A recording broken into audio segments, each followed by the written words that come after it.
Alright. So you already have medication for the arrhythmia. Just remember to take your pills every morning and evening or it won't be much help. Apart from that, do you do any sports? Rash stuff like, I don't know, boxing? A row. Does that count? That's pretty death. Oh god, what just happened? He grins to his own junk, but I don't. Well, I played soccer occasionally with some classmates. I used to play soccer, I'll take it. Alright, I'm afraid I'm going to have to recommend you refrain from doing that, at least for the time being. Oh.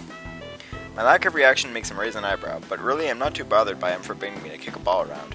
I guess I never did it out of burning passion for the sport, just have something to do. See, that's the opposite of me. Like the rowing team, there's nothing enjoyable about the sport. I wake up every morning at like 5:30 and I'm at school for 6, and it's either working out or erging for like an hour, and it's awful. But there was one week, because of the teacher strike, that we couldn't row at all until we actually rented out the school ourselves in the morning, and it was the worst thing. And I could just, it's ridiculous. I have no idea why I'm so passionate about a sport, but yeah.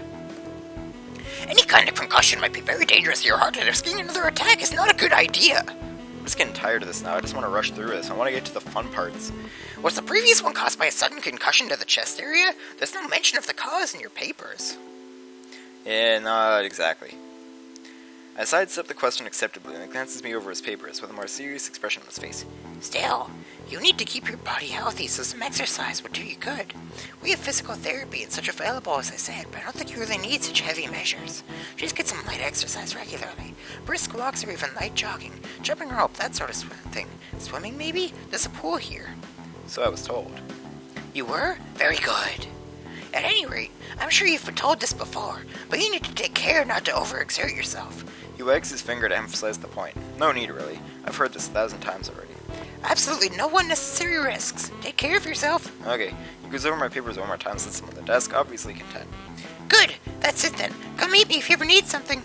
Finally. I'm ushered out before I even realized it. A quick visit indeed. I'm just gonna lay back.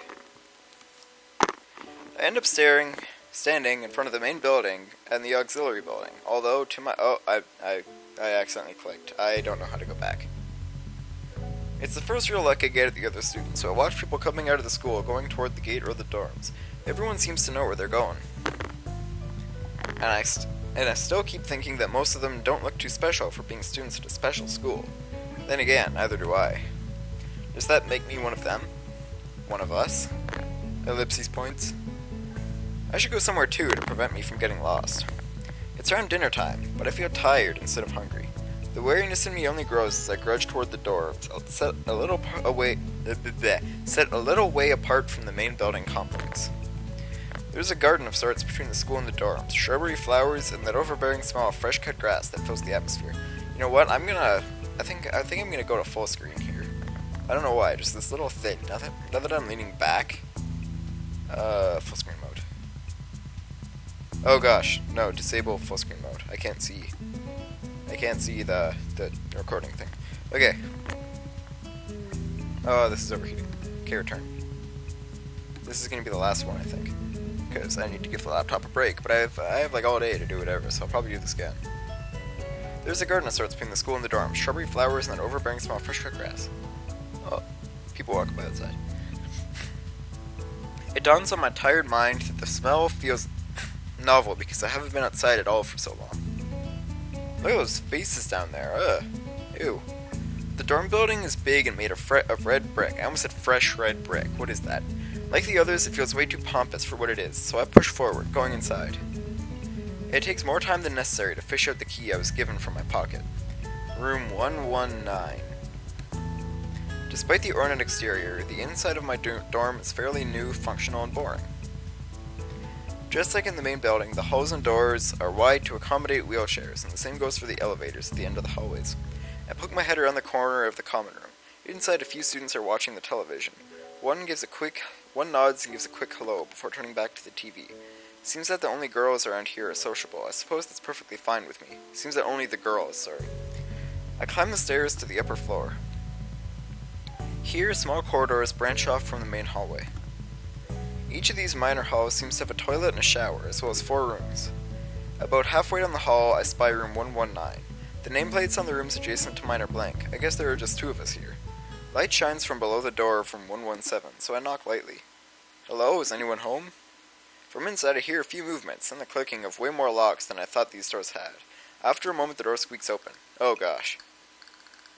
A bespectacled boy is standing in the doorway. He's looking at me very intently through his extremely thick eyeglasses. Who is it? Blind? No, at least not completely. Why would he have eyeglasses if he was? He leans closer to me until our noses are almost touching. His breath stinks of garlic. Hisao Nakai. I'm moving into the next room. I thought I should introduce my...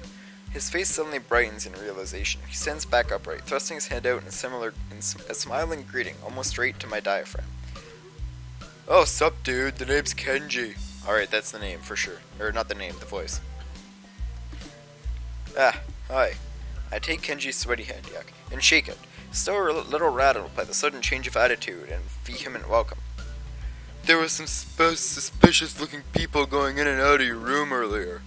It's probably my parents. Your parents? You sure? 'Cause they could have been some other people too. You can't judge a book by its cover. His out-of-place proverb is left hanging between us awkwardly as I try to think of some way to respond. I'd like to say the chances are high enough. He shudders and makes some exaggerated hand gestures. You're a brave man, Hisao. Me? I don't think I could trust the chances. The only one I trust is myself. Does that mean I shouldn't get to know you either? He thinks about this for a while. Wise decision.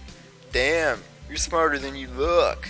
Probably. What do you look like? I hope not smart. He squints his eyes and leans closer again, but I lean backwards to dodge it. Never mind, it doesn't matter. With that, he turns, fumbles around for a moment in search of the door handle, and shuts the door behind him. I slide the key into the lock of the door marked 119. That's an exciting room. Bleak beige walls, white linen, and a desk made of some type of light wood. Ugly curtains. Wait a second. It's no one's room impersonal, like my hospital room was. I'm just gonna save real quick, because this is getting really hot. And, I don't want it to crash. My bags are sitting at the foot of my bed, looking a lot emptier than they did this morning. The closet is sitting open, stocked with my clothes. Also, it seems there are a number of school uniforms hanging there as well. A note is pinned to the sleeve of one of the shirts. Hi, Hichan. Is that my actual name? I thought my name was Nakai Hisao. Where is this Hichan coming from? We've unpacked your things and made your bed. They said that if these don't fit, then you should go to the office tomorrow. If you have any problems, you can always call us. Love, Mom and Dad. Aw. Well, at least I don't have to worry about unpacking. I kinda hoped I would have, then there would be something to do. It's still too early. I put the note down on the desktop and lie down on the bed, feeling drained. Lying there makes me feel like I want to read something, but I have nothing with me. I wonder if the hospital conditioned me from wanting to read whenever I have nothing to do.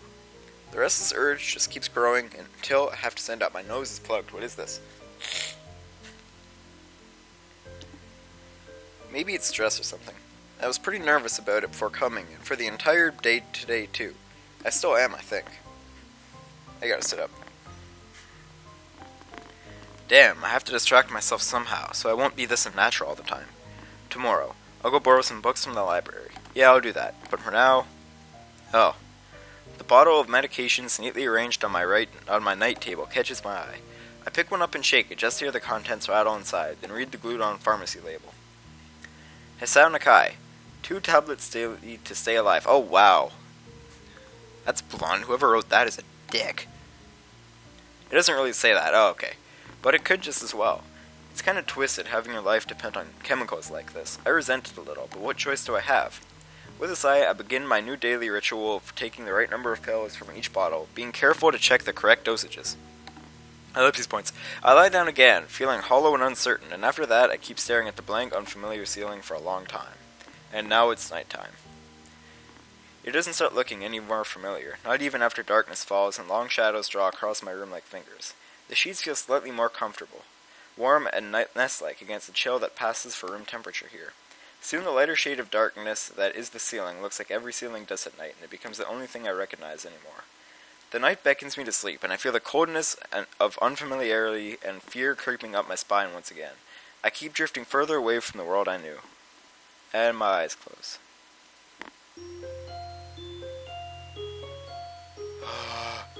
Katawa Shoujo. And I'm at 10 minutes, so I'm going to stop this recording. And I feel like that's a good place to do it. See you later!